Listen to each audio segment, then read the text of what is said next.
எல்லாருக்கும் அஸ்ஸலாமு அலைக்கும், வணக்கம், குட் ஈவினிங் பிள்ளைகள். ஓகே, நம்ம வந்து கிளாஸ் ஸ்டார்ட் பண்ணுவோம், கவனிங்க. ஓகே, போன கிளாஸில் நாங்கள் பார்த்தோம் ஐரோப்பிய மறுமலர்ச்சி கால ஓவிய கலைஞர்கள் தொடர்பான விளக்கம் ஒன்று பார்த்தோம். ஐரோப்பிய மறுமலர்ச்சி காலம்ண்டா என்ன, மறுமலர்ச்சி கால ஓவிய கலைஞர்கள் யார் யார் இருக்காங்க, அவங்களோட ஓவியங்கள் எல்லாம் என்னென்ன இருக்குது அப்படின்னு ஃபுல்லாகவே பார்த்தோம். அதே மாதிரி தான் பிள்ளைகள், அதில் தொடர்ச்சியாக இன்றைக்கு நம்ம பார்க்க போகிற விஷயம்தான் என்னென்னா பாறை மீது கன்னி மரியாள். லாஸ்ட்டாக தானே பார்த்தேன், லாஸ்ட்டாக இறுதி ராப்போசனம் தானே பிள்ளைகள் பார்த்தேன். ரயான், லாஸ்ட்டாக இறுதி ராப்போசனம் தானே பார்த்தேன். Good evening teacher. ஓகேம்மா, ஓகே பிள்ளைகள், நீங்கள் அடுத்த வருஷம் மேலவள் எழுதணும் அப்படின்னு நினச்சி கொண்டிருக்கீங்க. பட் அடுத்த வருஷம் சும்மா அந்த மாதிரி பறக்கும், காலம் அந்த மாதிரி பறந்துடும். ஸோ நீங்கள் கட்டாயம் என்ன செய்யணுமெண்டா பிள்ளைகள், கொஞ்சம் கிளாஸஸுக்கு எல்லாமே லைவாக டைமுக்கு ஜாயின் ஆக பாருங்கள். அதே நேரம் கொஞ்சம் நல்லா படிக்கிறதுக்கு பாருங்கள், சரியா? கிளாஸஸ் எல்லாம் மிஸ் பண்ணிடாதீங்க பிள்ளைகள். கொஞ்சம் நீங்கள் வந்து என்ன செய்யணுமெண்டா, கிளாஸ் நடக்குது, கிளாஸ் இருக்குது அப்படின்னா உரிய டைமுக்கு நீங்கள் கிளாஸில் கலந்து கொள்ள பாருங்க, சரியா? ஏனண்டா இப்போ 2026 பேட்ச் பிள்ளைகளுக்கு இன்னொரு மாதத்தால் எக்ஸாம் நடந்துடும். ஆனால் நம்மளுக்கு வந்து என்ன செய்யணும், நம்மளுக்கு அடுத்த வருஷம் எக்ஸாம்னு சொல்கிறோம். பட் அடுத்தது நம்ம தான் எக்ஸாம் எழுத போகிறார்கள். அதுக்கேற்ற மாதிரி நம்ம ஃபுல்லாகவே ஹார்ட் ஒர்க் பண்ணி படிக்கணும், ஃபுல்லாக எல்லாமே செய்யணும், சரியா? ஓகே, கவனிங்க, நம்ம வந்து இப்போ பாடத்துக்குள்ளே போவோம். ஓகே, உங்கள் எல்லார்ட்ட கையிலையுமே பிள்ளைகள் ஃபர்ஸ்ட் இயர் கைட் இருக்கா? 12ஆம் ஆண்டு கைட் இருக்கா உங்களோட கையில் எல்லார்டையும்? சொல்லுங்கள் பாப்போம்.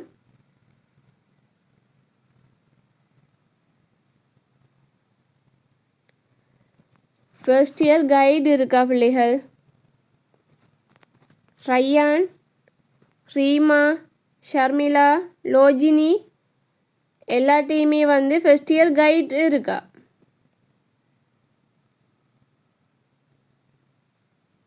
டீச்சர் இல்லையா? டீச்சர், ஓம் சொல்லுங்கம்மா. இந்த நீங்க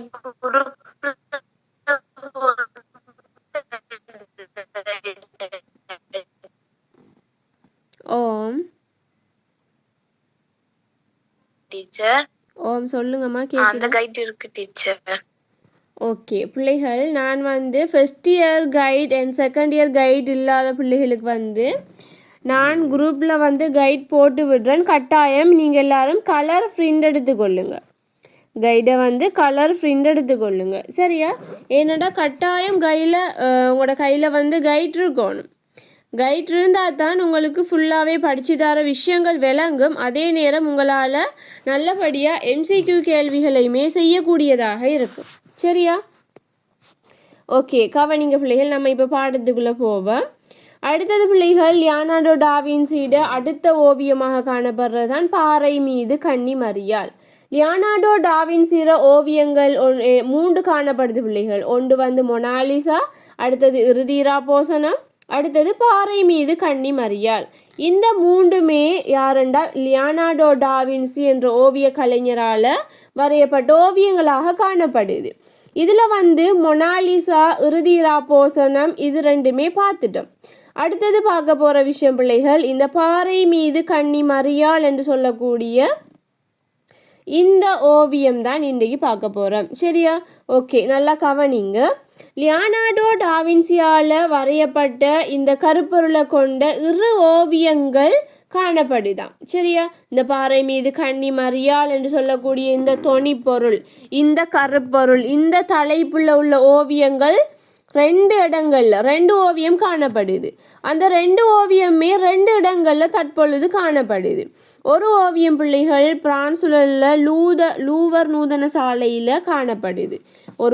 ஒரு ஓவியம் என்ன எங்கே காணப்படுதுண்டா, பிரான்ஸில் உள்ள லூவர் நூதன சாலையில் காணப்படுது.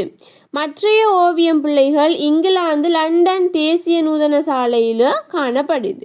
இன்னொன்று எங்கே காணப்படுது, இங்கிலாந்தில் உள்ள லண்டன் தேசிய நூதன சாலையில் காணப்படுது, சரியா? இந்த ஓவியத்தில் யார் யாரெல்லாம் இருக்காங்கன்னு பாருங்க. ஒன்று வந்து இந்த கன்னி மரியாள் காணப்படுறா. ஒன்று யாரு?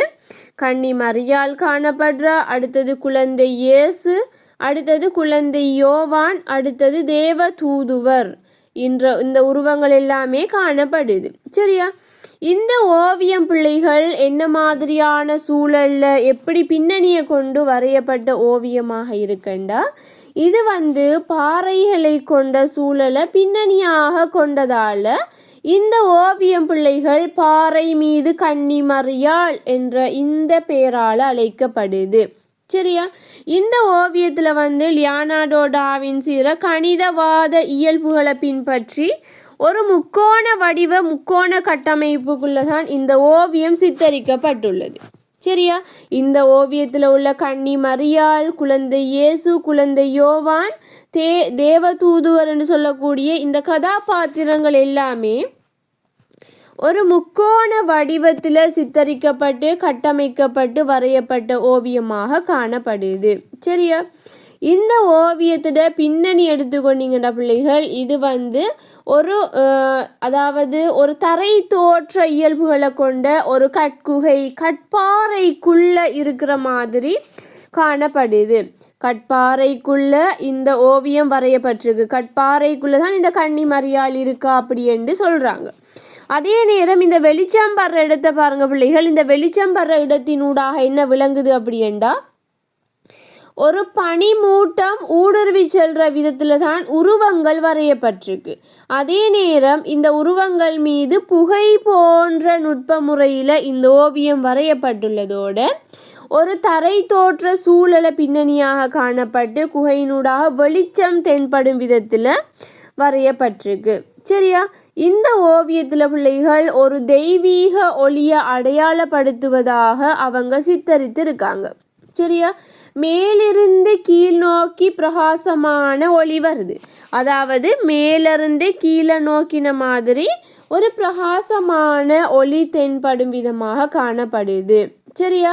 இந்த ஓவியத்தில் பிள்ளைகள் உணர்வு வெளிப்பாடுகள் என்ன மாதிரி காணப்படுதுண்டா, ஒரு கருணை, தயவு, தாய்மை, ஒரு மென்மை போன்ற உணர்வு வெளிப்பாடுகள் வந்து வெளிப்படுது. ஏன் அன்னி மரியாள் வந்து என்ன செய்கிறா அப்படியேண்டா, இந்த இயேசுவோடையும் யோவான் குழந்தையோடையும் அன்பாக இருக்கிற மாதிரி இருக்கு. அதன் மூலம் இவக்கு வந்து ஒரு தாய்மை உணர்வு வெளிப்படுத்தப்படுது இந்த ஓவியத்தின் மூலமாக. சரியா? இந்த ஓவியம் பிள்ளைகள் ஐரோப்பிய அகடமிக் யதார்த்தவாத கலை பண்புகளான முப்பரிமாண இயல்புகள், தூரதரிசன பண்பு, ஒளிநிழல் காட்டல், ஒழுங்குபடுத்தல் போன்ற சிறப்பான கலை பண்புகளோட வரையப்பட்ட ஒரு ஓவியமாகத்தான் இந்த பாறை மீது கன்னி மரியாள் ஓவியம் வரையப்பட்டிருக்கு. சரியா? இவரது ஓவியங்களில் பிள்ளைகள் ஒரு உயிரோட்டமான தன்மை காணப்படுறதோட அளவு பரிமாணங்கள் எல்லாம் மிகச்சரியாக வரையப்பட்டுள்ளதோடு ஒரு யதார்த்த பூர்வமான அமைப்பில் தான் இந்த ஓவியம் காணப்படுது. இந்த ஓவியத்தில் உள்ள கதாபாத்திரங்களின் அசைவுகள், அசைவுகள், முகபாவனை மூலம் உணர்வு வெளிப்பாடுகள் மிகச்சிறப்பாக வெளிக்காட்டப்பட்டுள்ளது. சரியா?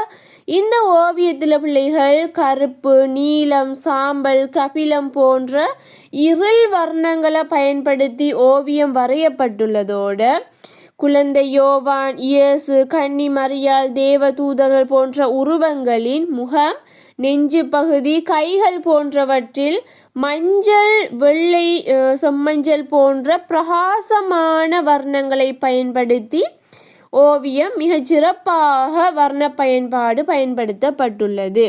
சரியா?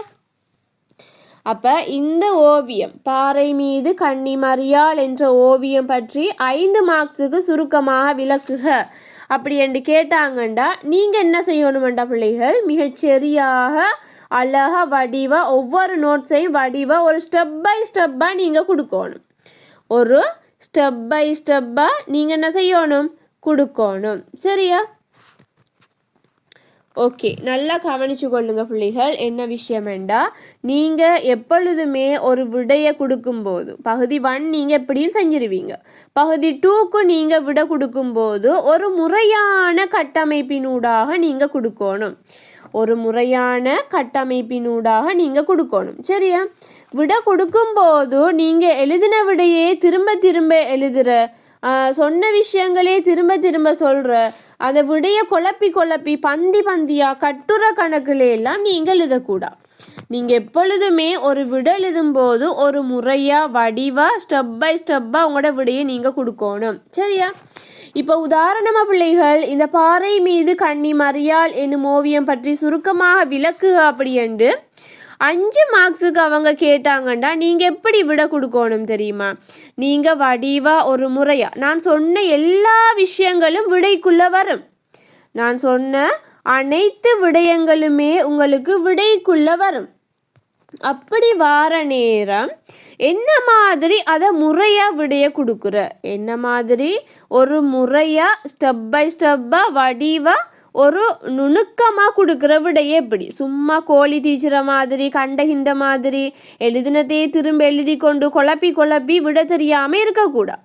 நீங்கள் விட எழுதும்போது வடிவாக ஒரு முறையாக எழுதணும். 5 மார்க்ஸு கேட்டாங்கண்டா பிள்ளைகள், நீங்கள் இந்த விஷயங்கள் எல்லாத்தையுமே உள்ளடக்கி இருக்கணும். முதலாவது பிள்ளைகள் ஓவிய கலைஞர் பற்றி விளக்குங்க. முதலாவது ஓவிய கலைஞர் பற்றி விளக்குங்க. அதுக்கு பிறகு பிள்ளைகள் என்ன காலத்தில் வரையப்பட்ட ஓவியம் என்று வடிவாக கொடுங்க. என்ன காலத்தில்? ஐரோப்பிய மறுமலர்ச்சி காலத்தில் தானே வரையப்பட்ட அந்த ஓவியம். அப்போ காலம் பற்றி வடிவாக கொடுங்க. சரியா?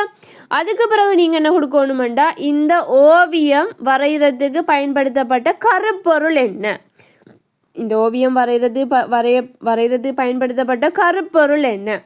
அதுக்கு பிறகு நீங்கள் கொடுக்கணும் பிள்ளைகள், இந்த ஓவியம் காணப்படுற இடம் எங்கே, இந்த ஓவியம் எங்கெங்கே இடங்கள்ல எல்லாம் காணப்படுது அப்படி என்று கொடுக்கணும்.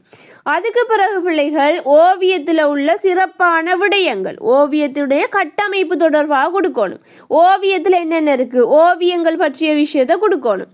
அதுக்கு பிறகு பிள்ளைகள் நீங்கள் வர்ண பயன்பாடு என்ன மாதிரி இருக்குன்னு கொடுக்கணும். அதுக்கு பிறகு பிள்ளைகள் நுட்ப முறை என்னென்ன நுட்ப முறைகளை பயன்படுத்தி இருக்காங்க, அந்த கலை பண்புகள் எல்லாம் என்னென்னு அதை கொடுக்கணும். சரியா? அதுக்கு பிறகு நீங்கள் லாஸ்ட்டாக வடிவாக ஒரு முடிவுரோண்டு கொடுக்கணும். எப்பயுமே ஆரம்பத்தில் அறிமுகமும் லாஸ்ட்டாக முடிக்கும்போது ஒரு முடிவுரையுமே நீங்கள் கட்டாயம் கொடுக்கணும். சரியா? அப்போ அப்படி கொடுக்குற நேரம்தான் உங்களால் நல்லபடியாக விடைய ஒரு கட்டமைக்கப்பட்டு கொடுத்த மாதிரி இருக்கு. நான் சொன்ன மாதிரி நீங்கள் உங்களோட விடைய வடிவாக கொடுத்தீங்கன்னா அவங்க வடிவாக கொடுக்குறது வெறும் பாயிண்ட்ஸாக கொடுத்துருவானாம். அதை நான் சொல்கிறேன். விட கொடுக்கறது எப்பயுமே ஒரு பாயிண்ட்ஸாக கொடுத்துடவே வேணாம். சரியா? அழகா வடிவா பந்தியா ஒரு 3-4 வரி வார மாதிரி பந்தியாக கொடுத்து ஒரு பந்தி ஒரு பாயிண்ட்ஸ் ஒரு விஷயத்த கொடுக்குறீங்கன்னா ஒரு கோடு விடுங்க. ஒரு கோடு விட்டு அடுத்த பந்தியில் அடுத்த பாயிண்ட்ஸை ஸ்டார்ட் பண்ணுங்க, அடுத்த விடையை கொடுங்க. அப்படி வடிவா ஒரு கோடு விட்டு அழகா உங்களோட விடையை நீட்டாக கொடுங்க. பார்த்தாலே உங்களோட பேப்பரை திருத்துறவருக்கு ஒரு ஆசை, ஒரு ஆர்வம் வரணும், ஒரு இறக்கம் வரணும் உங்கள் மேலே. உங்களோட விடையை வாசும் போதே அவர மனசில் ஈர்க்கணும் உங்களோட விடை. அப்போ ஒரு வடிவாக முறையாக கொடுத்தீங்கன்னா திருத்துறவருக்கும் இலகுவாக இருக்கும், உங்களுக்கு முழுமையான மார்க்ஸ் கிடைக்கும். 0.5 1 உங்களுக்கு ஒரு 4 மார்க்ஸ் குறையாது. சரியா? ஓகே, இப்போ பாருங்கள் பிள்ளைகள், இப்போ நீங்கள் நான் சொன்ன விஷயங்கள் எல்லாம் கொடுத்தீங்கன்னா வடிவாக ஒவ்வொன்றா அவங்க அழகாக சரி போட்டு வருவாங்க. சரி போட்டு வர டைம் உங்களுக்கான 5க்கு 5 மார்க்ஸ் வடிவான முறையில் உங்களுக்கு கிடைக்கும். 5க்கு 5 மார்க்ஸ் ஃபுல் மார்க்ஸ் உங்களால் எடுக்கலுமாக இருக்கும். சரியா?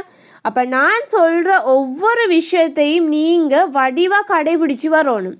ஆன்லைன் கிளாஸ் போகிறோம், சும்மா படிக்கிறோம், வரைகிறோம், அப்படி இப்படின்ட்டு இருந்துடாமல் வடிவாக என்னென்ன கிளாஸ் நடக்குது, எப்படி கிளாஸ் நடக்குது, டீச்சர் என்னென்ன விஷயங்கள் சொல்லி தராங்க, என்னென்ன நுட்ப முறைகளை டீச்சர் சொல்லி தராங்கன்றதெல்லாம் கையில் ரெடியாக நோட் புக் ஒன்று இருக்கணும். நான் சொல்லியிருக்கேன், நம்மளோட பாடத்துக்கு ஒரு கொப்பி ஒன்று எடுங்க. வடிவாக கொப்பியை ரெடியாக விரித்து வச்சுக்கொண்டு கைடையும் வச்சுக்கொண்டு பாடம் நடக்கும்போது இந்த படங்களை பார்த்து நான் சொல்கிற விஷயத்தை கிரகிங்க. வடிவா நான் என்னென்ன நுட்ப முறைகள் விடெழுதுகிற நுட்ப முறையாக இருக்கட்டும், ஓவியம் பற்றின நுட்ப முறையாக இருக்கட்டும், உங்களோட கைட்டில் இல்லாத விஷயங்கள் சொல்கிறதா இருக்கட்டும், உடனே அந்த ஓவியத்தில் பேரை போட்டுட்டு கீழே அவ்வளோ விஷயங்களையும் எழுதுங்க கையால் குயிக்காக. நான் எவ்வளோ ஸ்லோவாக அதாவது உங்களுக்கு ஏற்ற மாதிரி தானே கிளாஸஸ் எல்லாமே போகுது. சும்மா படபடாண்டு கத்தி கொண்டு அப்படி இப்படின்ட்டு பேசிக்கொண்டு கிளாஸை முடிக்கலையே. வடிவா ஒவ்வொன்றா எவ்வளோ நுணுக்கமாக நிதானமாக நான் உங்களுக்கு சொல்லித்தரேன். அப்போ அப்படி சொல்லித்தர நேரம் உங்களால் எவ்வளோ அழகா குயிக் எழுதேலுமா இருக்கும். ஒழுங்காக முறையாக கிளாஸை கவனிக்கிற ஒரு பிள்ளை அண்டு கிளாஸில் நடந்த எல்லா விஷயங்களையும் நோட் பண்ணி தேவையான விஷயங்கள் எடுத்து நைட் ரிவிஷன் ஒன்றை பார்த்துட்டு தான் அந்த பிள்ளை நைட்டில் தூங்கும். சரியா? ஆன்லைன் கிளாஸ் போகிறோம், படித்தாச்சு, புக்கை மூடி வச்சாச்சு அப்படின்னு இருக்கக்கூடாது. என்ன படிக்கிறோம் இன்றைக்கு அதை நைட்டுக்கு ஒரு 12 மணி வரைக்கும் சரி இருந்து ஒரு ரிவிஷன் ஒன்றை போடணும். இன்றைக்கு என்ன பாடம் நீங்கள் 3 பாடத்துலேயும் என்ன படிக்கிறீங்களோ அதை அப்படியே அழகான முறையில் நீங்கள் ரிவிஷன் செய்யணும். இப்போதுலேருந்தே நீங்கள் இந்த ரிவிஷன் செய்கிற பழக்கத்தை செஞ்சு வந்தீங்கன்னா உங்களோட ஃபைனல் எக்ஸாமுக்கு உங்களுக்கு இலகுவாக இருக்கும். ஃபைனல் எக்ஸாமுக்கு உங்களுக்கு அவ்வளோ ஒரு இலகுவாக இருக்கும் பிள்ளைகள்.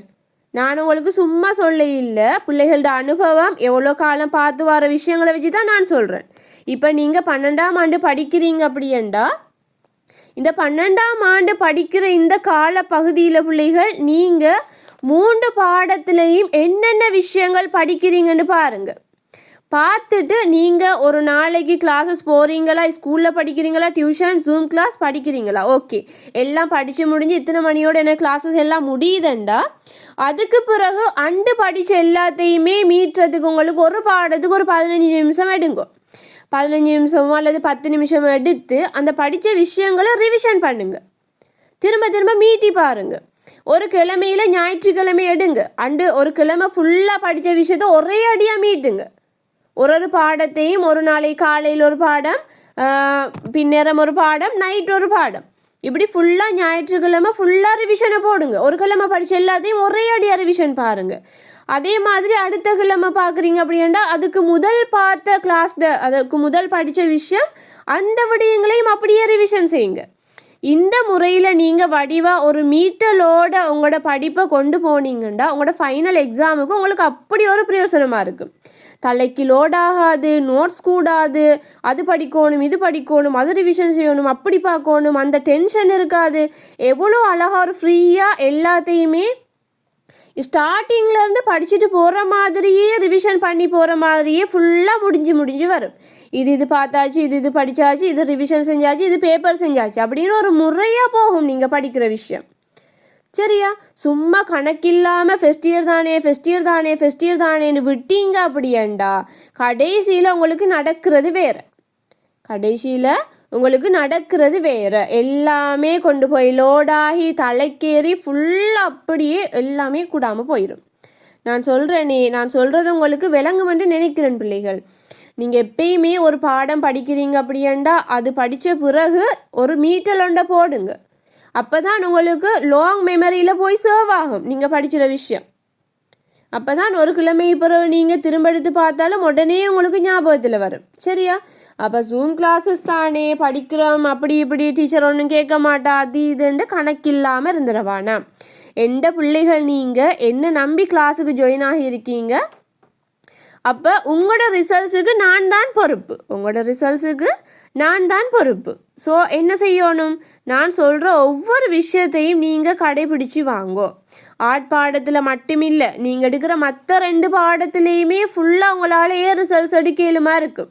உங்களுக்கு ஆசை இல்லையா 3A எடுக்கணும், அந்த யூனிவர்சிட்டி போகணும், இந்த யூனிவர்சிட்டி போகணும், அந்த படிப்பு படிக்கணும், நான் ஃப்யூச்சரில் இந்த ஜாப் எடுக்கணும், இந்த நிலைமையில் இருக்கணும்ன்ற உங்களுக்கு ஒரு ஆசை இல்லையா, ட்ரீம் இல்லையா, ஒரு லட்சியம் இல்லையா? லட்சியம் இருந்ததை கண்டு தானே நீங்கள் O லெவல் பாஸ் ஆகி A லெவலுக்கு வந்திருக்கீங்க. ஒரு லட்சியம் இல்லாத கணக்கில்லாத புள்ளண்டா O லெவல் ஃபெயில் ஆகியிருக்கும். அப்போ நீங்கள் ஒரு குறிக்கோளோட ஒரு லட்சியத்தோட படித்து A லெவல் பாஸ் ஆகி அடுத்த படி கால் எடுத்து வச்சுருக்கீங்க. அந்த அடுத்த படியை சக்ஸஸ்ஃபுல்லாக கம்ப்ளீட் பண்ணி நல்லபடி எக்ஸாம் செஞ்சு நல்ல பெஸ்ட்டான ரிசல்ட்ஸ் எடுத்தால் தான் நம்மளோட லைஃப்பில் 3வது படி எடுத்து வைக்கலாம். யூனிவர்சிட்டியோ காலேஜோ அடுத்த ஸ்டெப், அடுத்த உயர் படிப்பு நீங்கள் போகலாம். அப்போ அப்படி போகிறேன்டா நீங்கள் எவ்வளோ ஹார்ட் ஒர்க் பண்ணணும், எவ்வளோ தியாகம் செய்யணும். எவ்வளோ ஒரு ஸ்மார்ட்டாக படிக்கணும் நீங்கள். அப்போ எப்பயுமே பிள்ளைகள் நான் ஃபஸ்ட் இயர் தானேன்ற அந்த மைண்ட் செட்டெல்லாம் விட்டு தள்ளுங்க. நீங்கள் இப்போ செகண்ட் இயர். அந்த பிள்ளைகள் அடுத்த மாதத்தோடைய கிளாஸஸ் எல்லாம் முடிஞ்சு 8ஆம் மாதம் எக்ஸாம் எழுதிட்டு போயிடுவாங்க. அப்போ அடுத்தது யார் மாற்ற? நீங்கள் தான் அடுத்தது மாட்டுவீங்க. செகண்ட் இயராக போனீங்கண்டா அப்போ நீங்கள் தானே செகண்ட் இயர். இப்போவே உங்களோட மைண்ட் செட்டில் இருக்கணும் நான் செகண்ட் இயர் தான் படிக்கிறேன் அப்படின்ட்டு. நான் இப்போ செகண்ட் இயர் தான் படித்து கொண்டிருக்கேன், எனக்கு இந்த எக்ஸாம் நெருங்குது, இந்த வருது இத்தனை நாள் இருக்குது அப்படின்ட்டு ஒரு ஆவலோடு நீங்கள் பார்த்து கொண்டிருக்கணும் உங்களோட பரீட்சையை. சும்மா ஏனோ தானோன்ட்டு மட்டும் இருந்துட வேண்டாம். ஏன்னாண்டா இது உங்களோட லைஃப். இது பாஸ் ஆகினா அடுத்த ஸ்டெப் உங்களோட யூனிவர்சிட்டி லைஃபாக இருக்கும். இது ஃபெயில் ஆகினா ஒரு 2-3 வருஷம் வீட்டில் வச்சுருப்பாங்க, அதுக்கு பிறகு உங்களோட ஃபேமிலி லைஃபுக்குள்ளே அனுப்பி விட்ருவாங்க. அப்போ அப்படி அனுப்பினா என்ன நடக்கும்? ஃபுல்லாகவே உங்களோட லைஃப் அதோடய ஸ்டெப் ஆகிரும். உங்களுக்கு ஆசை இல்லையா யூனிவர்சிட்டி போகணும், 4 வருஷம் சுற்றணும், ஃப்ரெண்ட்ஸோட ஃபன் பண்ணணும், அப்படி இருக்கணும், இப்படி இருக்கணும், அது செய்யணும், அங்கே போகணும், இங்கே போகணும், ஸ்டேட்டஸ் போடணும், அது செய்யணும், அப்படியெல்லாம் ஆசை இல்லையா உங்களுக்கு? ஆசைப்படணும், மனசில் ஒரு லட்சியம் வைக்கணும். நான் நினச்சிற யூனிவர்சிட்டி இந்த யூனிவர்சிட்டி போகணும், இப்படியெல்லாம் லைஃப்பை என்ஜாய் பண்ணணும் அப்படின்னு ஒரு கனவோடு இருக்கணும். நீங்கள் ஃப்யூச்சரில் இந்த ஜாப் எடுத்து இவ்வளோ சம்பளம் நான் எடுக்கணும், இப்படி உழைக்கணும், இப்படி ஊடு வாங்கணும், இப்படி கார் வாங்கணும் அப்படின்னு உங்களோட ட்ரீம் லைஃப்பை நீங்கள் கொஞ்சம் ஒரு 5 நிமிஷம் நினச்சி பாருங்கள் பிள்ளைகள்.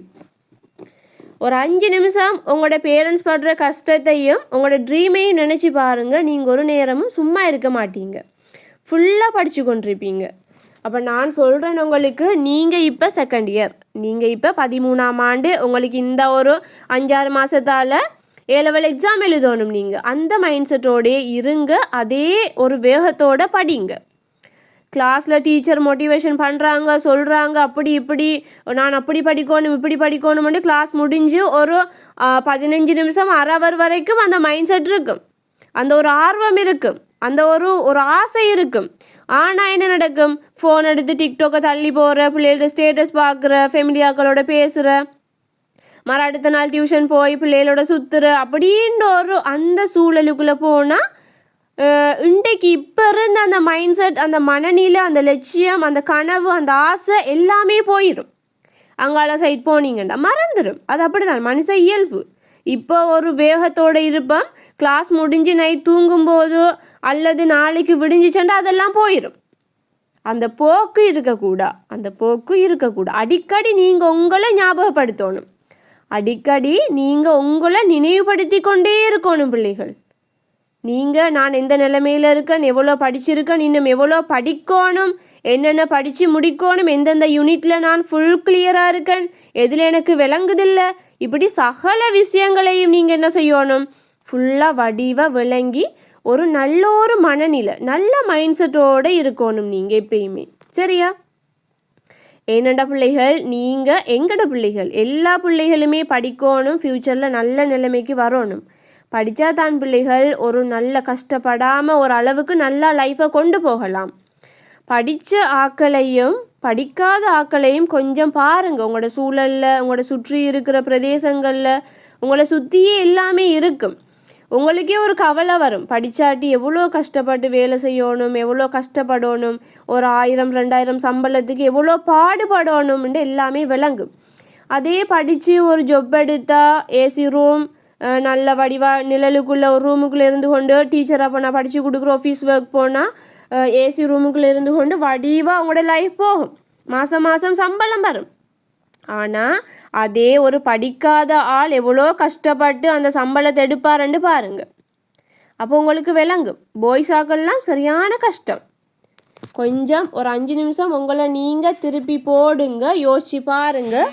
நான் இப்போ செகண்ட் இயர் படிக்கிறேன் அப்படி என்று நினைங்க. சரியா? அப்படி நினச்சிட்டு உங்களோட மற்ற வேலைகள் எல்லாத்தையுமே பாருங்கள். சரியா? ஓகே, டீச்சர் சொன்ன விஷயங்கள் எல்லாமே எங்களோட பிள்ளைகளுக்கு ஃபுல்லாக கிளியராக விளங்கி இருக்கும் அப்படி என்று நினைக்கிறேன். சரியா? ஓகே, நம்ம இப்படித்த பாடத்துக்குள்ளே போவோம். சரியா பிள்ளைகள்? ஓகே, கவனிங்க. இப்போ அடுத்தது என்ன பார்க்க போகிறோம்டா பிள்ளைகள், ஐரோப்பிய மறுமலர்ச்சி கால ஓவிய கலைஞர்கள் 3 பேர் காணப்படுறாங்க. ஒன்று லியோனார்டோ டா வின்சி, அடுத்தது மைக்கேல் ஆஞ்சலோ, அடுத்தது ரஃபாயல் சென்சியோ. லியோனார்டோ டாவின்சியை பற்றி ஃபுல்லாக பார்த்தோம். அவரோட 3 ஓவியங்களை பற்றி ஃபுல்லாகவே பார்த்து முடிச்சிட்டோம். சரியா? ஓகே, இப்போ அடுத்தது பார்க்க போகிறோம் மைக்கேல் ஆஞ்சலோ. அதுக்கு முதல் எனக்கு வந்து யார், ரீமா மைக் ஆன் பண்ணுங்க. ரீமா மைக் ஆன் பண்ணுங்க. மைக் ஆன் பண்ணி எனக்கு நீங்கள் இப்போ பதில் சொல்லணும். லியோனார்டோ டாவின்சிற படைப்புகள் 2 குறிப்பிடுக. 2 மார்க் கேள்வி வந்துட்டு. இப்போ என்ன ஆன்சர் கொடுப்பீங்க சொல்லுங்க பாப்போம்.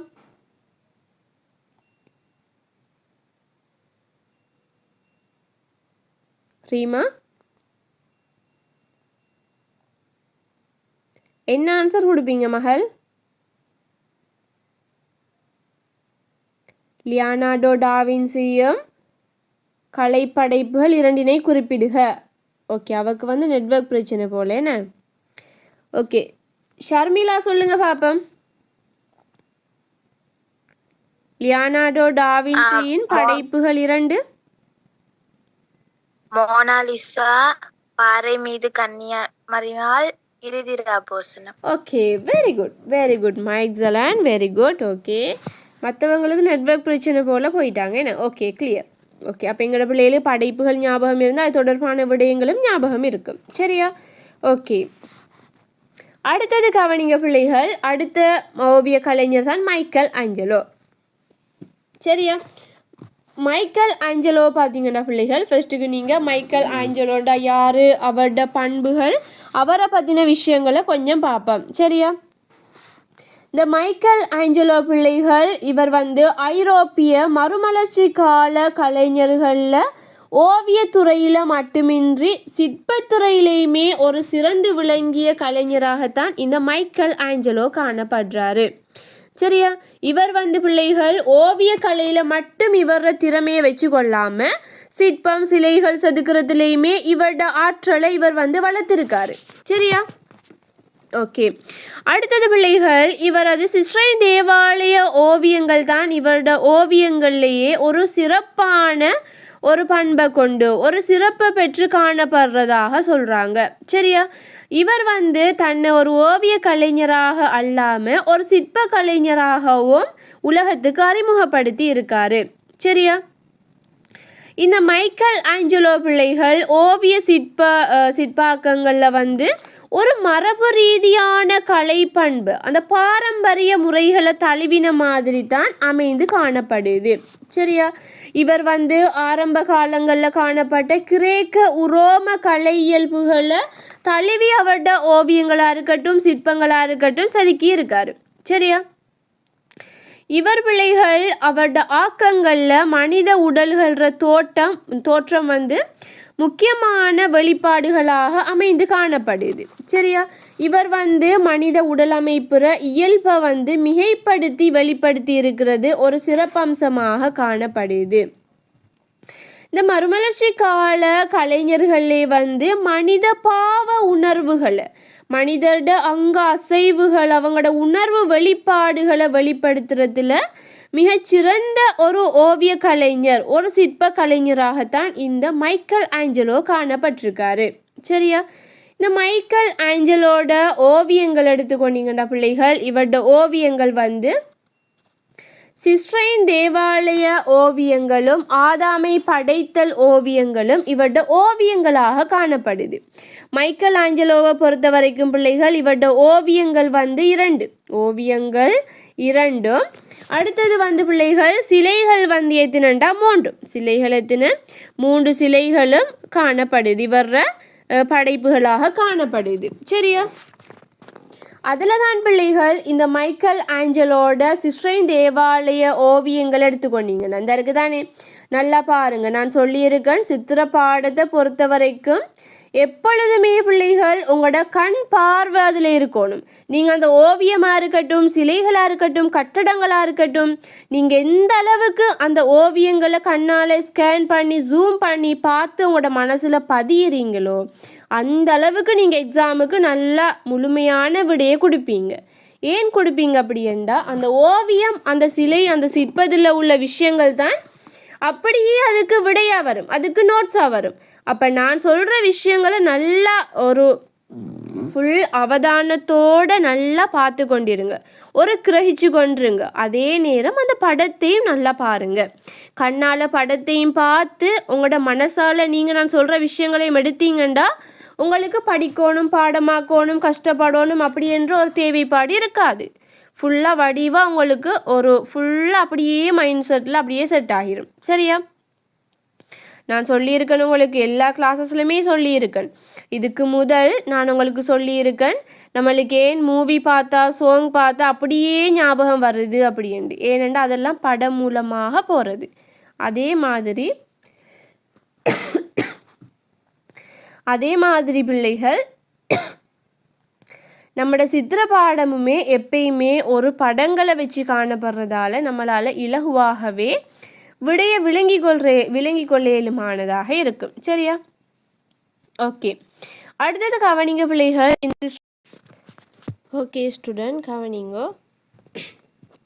ஓகே, இப்போ அடுத்தது பார்ப்போம் என்னண்டாமா, இந்த மைக்கேல் ஆஞ்சலோட சிஸ்டரின் தேவாலய ஓவியங்கள் பற்றி பார்ப்போம். இங்கே பாருங்கள், ஃபஸ்ட்டு இந்த ஓவியத்தை உங்களோட கண்ணால் ஸ்கேன் பண்ணுங்க. ஓவியத்தை நல்லா விளங்கி எடுங்க, ஓவியத்தை நல்லா பாருங்க. சரியா? சிஸ்டரின் தேவாலய ஓவியங்கள். இந்த ஓவியம் பிள்ளைகள் இது ஒரு கிறிஸ்தவ சமயத்திட கருப்பொருள் ஒன்றை மையமாக கொண்டுதான் ஒரு பாரிய அளவிலான பிரெஸ்கோ நுட்ப முறையில் வரையப்பட்ட ஒரு ஓவியமாகத்தான் இந்த இறுதி தீர்ப்பு என்று சொல்லக்கூடிய சிஸ்டரின் தேவாலய ஓவியம் வரையப்பட்டிருக்கு. சரியா? இந்த ஓவியத்தில் பிள்ளைகள் இயேசுநாதரை மையமாக கொண்டு ஒரு 30 பேரை கொண்ட உருவங்களும் அவரை சுற்றி உள்ள இந்த இயேசுநாதரோட உயர்த்தப்பட்ட கையில் சிலுவை அறையப்பட்ட காயத்தின் அடையாளமும் காட்டப்பட்டிருக்கு. இங்கே பாருங்க, இவர் தான் இயேசுநாதர். இவர்கிட்ட ஒரு கை உயர்த்தப்பட்டிருக்கு. அந்த உயர்த்தப்பட்ட கையில் சிலுவை அறையப்பட்ட அந்த காயத்திட அடையாளம் இருக்கு அப்படி என்று சொல்றாங்க. சரியா? இந்த இயேசுநாதருக்கு பிள்ளைகள் அருகில அப்போஸ்தலர்கள், தேவதூதுவர்கள், புனிதர்கள், சமயத்திற்காக உயிர் தியாகம் செய்தவர்கள் இந்த ஓவியத்தில் காட்டப்பட்டிருக்காங்க. சரியா? ஓகே டீச்சர், மார்க் பண்ணி காட்டுறேன்னு பாருங்க. இங்கே பாருங்க, இவர் தான் யாரு? இந்த இயேசுநாதர். இந்த இயேசுநாதரோட வளர்ச்சி 30 பேரை கொண்டு காணப்படுறாங்களாம். இந்த இயேசுநாதரோட உயர்த்தப்பட்ட கையில் சிலுவை அறையப்பட்ட காயம் காட்டப்பட்டிருக்கு. சரியா? இந்த இயேசுநாதருக்கு அருகில் பிள்ளைகள் அப்போஸ்தலர்கள், தேவதூதர்கள், அடுத்தது புனிதர்கள், சமயத்திற்காக உயிர் தியாகம் செய்தவர்கள் இந்த ஓவியத்தில் காட்டப்பட்டிருக்காங்க. சரியா? இந்த ஓவியம், இந்த சிஸ்டரின் தேவாலய ஓவியம் பிள்ளைகள் 3 பகுதிகளாக பிரிக்கப்பட்டு காணப்படுது. இந்த சிஸ்டரின் தேவாலயம் 3 பகுதிகளாக பிரிக்கப்பட்டு காணப்படுது. சரியா? இது எப்படி பிரிக்கப்பட்டு காணப்படுதுன்ற பிள்ளைகள், ஒன்று கீழ்ப்பகுதி வேதனையால் துடித்து கொண்டிருக்கும் அந்த பாவிகளோட உருவங்கள் சித்தரிக்கப்பட்டுள்ளது. இந்த பாருங்க, இந்த கீழே காணப்படுற பாவிகளோட உருவம் சித்தரிக்கப்பட்டு காட்டப்பட்டிருக்கு. சரியா? அடுத்தது பிள்ளைகள் நடுவில் தேவ தூதுவர்கள் தொடர்பாகவும் மேலே உலகியலோட தொடர்புடைய விஷயங்களுமே அதில் காட்டப்பட்டிருக்கு. சரியா? இந்த ஓவியம் வரைந்த இந்த கால பருவத்தில் பிள்ளைகள் ஒரு மேற்கத்திய சமூகத்தில் ஆலயத்துக்குள்ள பலவிதமான சீர்திருத்தங்களுக்கான அடித்தளம் உருவாகின ஒரு நெருக்கடியான சூழ்நிலையாகத்தான் அப்போ காணப்பட்டுச்சு. அது பிள்ளைகள் ஓவியத்தின் உள்ளடக்கத்தில் பல்வேறு தாக்கங்கள் ஏற்படுச்சு. சரியா? ஓவியத்தின் உள்ளடக்கத்தில் பல்வேறு தாக்கங்களை ஏற்படுத்தியதாக காணப்பட்டுச்சு. இந்த ஓவியம் பிள்ளைகள் இடம்பெறும் இந்த இயேசுநாதரோட உருவம் கிரேக்க புராணத்தில் குறிப்பிடப்பட்டிருக்கிற அந்த அப்பலோ என்று சொல்லக்கூடிய அந்த சூரிய கடவுளோட சாயலை கொண்டதாக காணப்படுது. சரியா? ஆரம்ப காலங்களில் இவங்க என்ன செய்கிறாங்க, கிரேக்க உரோம ஓவிய கலைஞரோட கலை பண்பை பின்பற்றி தானே வரைகிறாங்க. அப்போ அந்த கிரேக்கத்தில் காணப்படுற அந்த அப்பலோன்னு சொல்லக்கூடிய சூரிய கடவுள்ற உருவத்துற அதே சாயலில் தான் இந்த இயேசுநாதரை வரைஞ்சிருக்காங்க. சரியா? இந்த ஓவியத்தில் பிள்ளைகள் அதிகமான மனித உருக்களை கொண்டதாக காணப்படுறதோட ஐரோப்பிய அகடமிக் யதார்த்தவாத கலை பண்புகளான முப்பரிமாண தன்மை, ஒளிநிழல் காட்டல், தூரதரிசன இயல்புகள், ஒழுங்கமைக்கப்பட்டுள்ள விதம் போன்றவை சிறப்பாக காட்டப்பட்டிருக்கு. அதே நேரம் மனிதர்களின் உணர்வு வெளிப்படும் விதத்தில் ஒரு யதார்த்தபூர்வமாக ஒரு மெய்நிலைகள் அசையும் விதம், அங்க உறுப்புகள் அசைகிற விதத்தை வச்சு மனித பாவ உணர்வுகளை மிகச் சிறப்பாக வெளிக்காட்டும் விதத்தில் இந்த ஓவியம் வரையப்பட்டிருக்கு. சரியா? இந்த ஓவியத்தில் பிள்ளைகள் மனிதண்ட உடற்தசைகள் வெளிப்படுத்துகிற இதில் ஒரு சிறப்பம்சமாக காணப்படுது. இந்த ஓவியத்தில் அதிகமான மனித உருக்கள் காணப்படுறதோட ஒன்றோடு ஒன்று இணைந்தவாறு நெருக்கமான நிலையில் ஒரு ஒளிநிழல் காட்டப்பட்டு வரையப்பட்டிருக்கு. சரியா? அப்போ இந்த ஓவியத்தில் பிள்ளைகள் நீலம், சாம்பல், வெள்ளை, மஞ்சள் போன்ற வர்ணங்கள் பயன்படுத்தி ஓவியத்தில் வர்ண பயன்பாடு மிகவுமே ஒரு சிறப்பாக காட்டப்பட்டுள்ளது. சரியா? அப்போ இந்த சிஸ்ரைன் தேவாலய ஓவியமான இந்த இறுதி தீர்ப்பு என்ற ஓவியம் பற்றி உங்களுக்கு விளங்கிட்டா பிள்ளைகள்? கேள்விக்கு வரலாம், சிஸ்ரைன் தேவாலய ஓவியங்கள் பற்றி விளக்குக அப்படி என்று வந்தாலும் இதுதான் விட, இறுதி தீர்ப்பு அப்படி என்று வந்தாலும் இதுதான் விட, ரெண்டுமே ஒன்று தான். சரியா? இந்த சிஸ்ரைன் தேவாலயத்தில் வரையப்பட்ட ஓவியத்தின் பேர் தான் இறுதி தீர்ப்பு. அப்போ அதுக்கு அவங்க சொல்லலாம் சிஸ்ரைன் தேவாலய ஓவியங்கள் அப்படி என்றும் சொல்லலாம். சரியா? இறுதி தீர்ப்பு என்ற ஓவியம் அப்படி என்றும் சொல்லலாம். அப்போ பெயர்கள் என்ன மாதிரி மாற்றப்பட்டு வந்தாலுமே நீங்கள் விடை கொடுக்கும்போது கவனமாக இருக்கணும். நீங்கள் விடை கொடுக்கும்போது என்னடா இது குழம்பி வந்திருக்கு எக்ஸாம், அதாவது எங்களோட கைட்டில் எங்களுக்கு படித்து தந்த சிஸ்ரைன் தேவாலய ஓவியம் என்று தானே, இறுதி தீர்ப்பு என்ற ஓவியத்துக்கு எங்கே போய் நோட்ஸ் எடுப்பேன், எப்படி விடலுதுவன் அப்படின்னு குழம்பிட வேணாம். சிஸ்ரைன் தேவாலய ஓவியம் என்றாலும் அதுதான், இறுதி தீர்ப்பு என்றாலுமே அதுதான். சரியா? ஓகே, அடுத்தது கவனிங்க பிள்ளைகள். இந்த மைக்கேல் ஆஞ்சலோட அடுத்த ஓவியமாக காணப்படுறது தான் ஆதாமை படைத்தல். இந்த மைக்கேல் ஆஞ்சலோட அடுத்த ஓவியம். மைக்கேல் ஆஞ்சலோக்கு பிள்ளைகள் 2 ஓவியம் தான் கொடுக்கப்பட்டிருக்கு. ஒன்று இது, அடுத்தது இது. அடுத்தது மற்றதுகள் எல்லாமே 3 சிற்பங்கள், சிலைகள் தான் அவருக்கு கொடுக்கப்பட்டிருக்கு. சரியா? அப்போ மைக்கேல் ஆஞ்சலோட ஓவியங்களில் ஒன்று இறுதி தீர்ப்பை பார்த்துட்டேன். அடுத்தது பிள்ளைகள் ஆதாமை படைத்தல்னு சொல்லக்கூடிய இந்த ஓவியத்தை பற்றி பார்ப்போம். சரியா? இந்த ஓவியம் பிள்ளைகள் சிஸ்ரைன் தேவாலய உட்கூரையில் உலக பிரபஞ்ச தோற்றம் பற்றிய கோட்பாட்டில் தான் ஓர் பகுதியாக இது வரையப்பட்டிருக்கு. உலக பிரபஞ்சத்தில் தோற்றம்ண்டா என்ன? உலகத்தை படைக்கிறாங்க. அதுக்கு முதல் தான் கடவுள் ஆதாம் இயேசுக்கு உயிர் கொடுக்கிறார் அப்படி என்று சொல்லி இந்த ஓவியம் வரையப்பட்டிருக்கு. ஆதாமை படைத்தல், முதலாவது பிரபஞ்சத்தில் ஆதாமை படைக்கிறாங்க அப்படி என்றதான் இதில் விஷயம். சரியா? இது பிள்ளைகள் ஆதாமுக்கு கடவுள் உயிர் மூச்சை அளித்ததை சித்தரிக்கும் விதமாக வரையப்பட்ட ஓவியமாகத்தான் இது காணப்படுது. இந்த ஓவியம் பிள்ளைகள் அதாவது இந்த ஓவியம் பிரெஸ்கோ சிகோ நுட்ப முறையில் வரையப்பட்ட ஒரு ஓவியமாக காணப்படுது. சரியா? இந்த ஓவியத்தில் பிள்ளைகள் இந்த கடவுளின் உருவம் ஒரு உயிர் துடிப்புடனும் அசைவு பண்பையும் ஒரு யதார்த்த பூர்வமாக கொண்டிருப்பதோடு ஆதாம் என்ன செய்கிறார்? இந்த இருக்கார் தானே ஆதாம், இவர் தான் ஆதாம், இவர் தான் கடவுள். சரியா? இந்த ஆதாம் பிள்ளைகள் பாறை ஒன்றுண்ட மீது உயிரற்ற நிலையில காணப்படுறாரு. இந்த ஆதாம் என்ன செய்யறாராம்? இல்லைங்க டீச்சர், இன்னொருக்கு அவங்களுக்கு மார்க் பண்ணி காட்டுறேன். இந்த ஆதாம் உயிரற்ற நிலையில காணப்படுறாரு. சரியா? அதே நேரம் இந்த ஆதாம்ட இந்த விரலின் மூலமாக, இந்த இயேசுட கடவுள்ட விரலின் மூலமாக கடவுள் ஆதாமுக்கு உயிர் மூச்சை அளிக்கும் விதமாகத்தான் இந்த ஓவியம் வரையப்பட்டிருக்கு.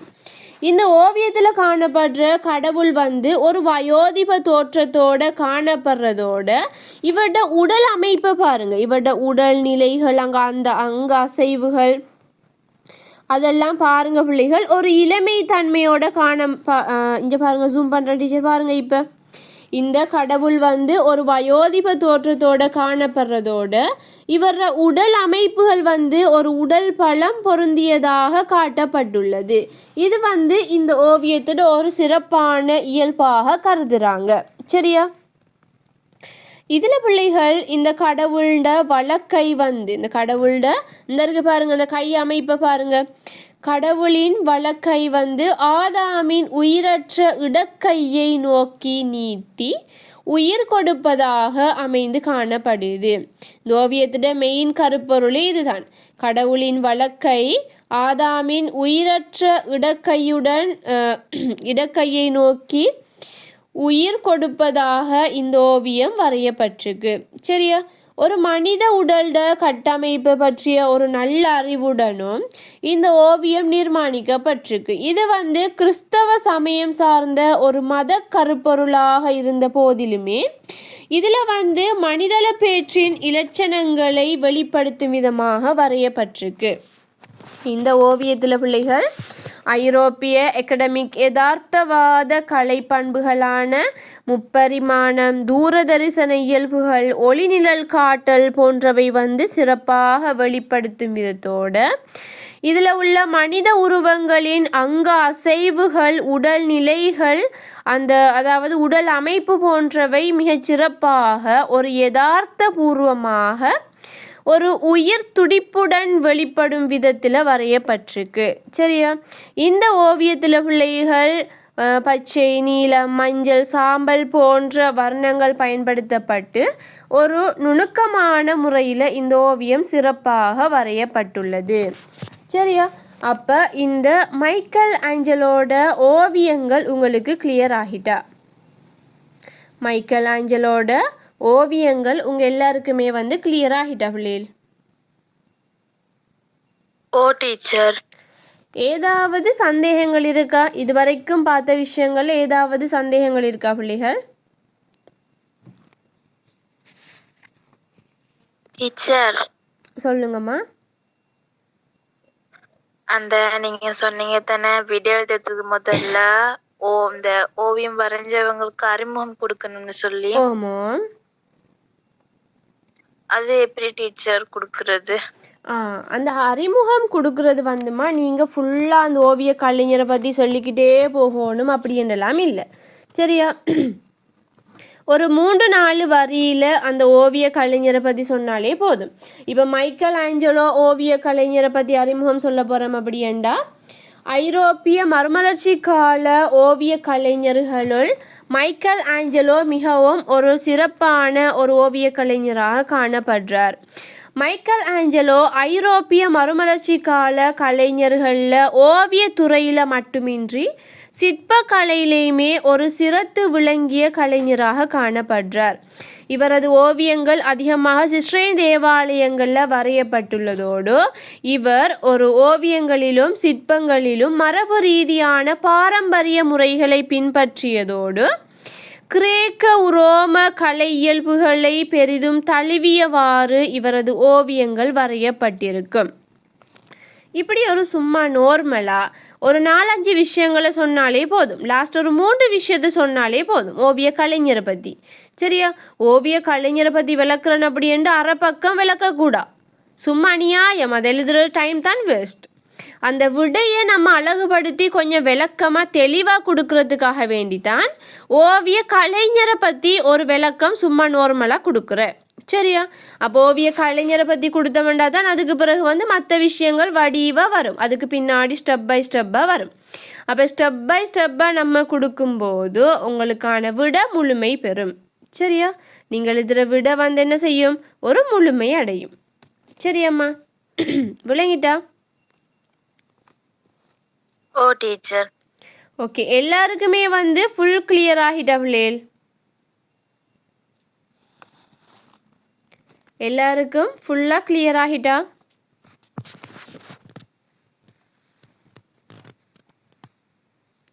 ஒரு மெசேஜ் ஒன்று தாங்க பாப்போம் டீச்சருக்கு செட் பாக்ஸில். எல்லாருக்கும் முழுமையாக அழகாக விளங்கிட்டா?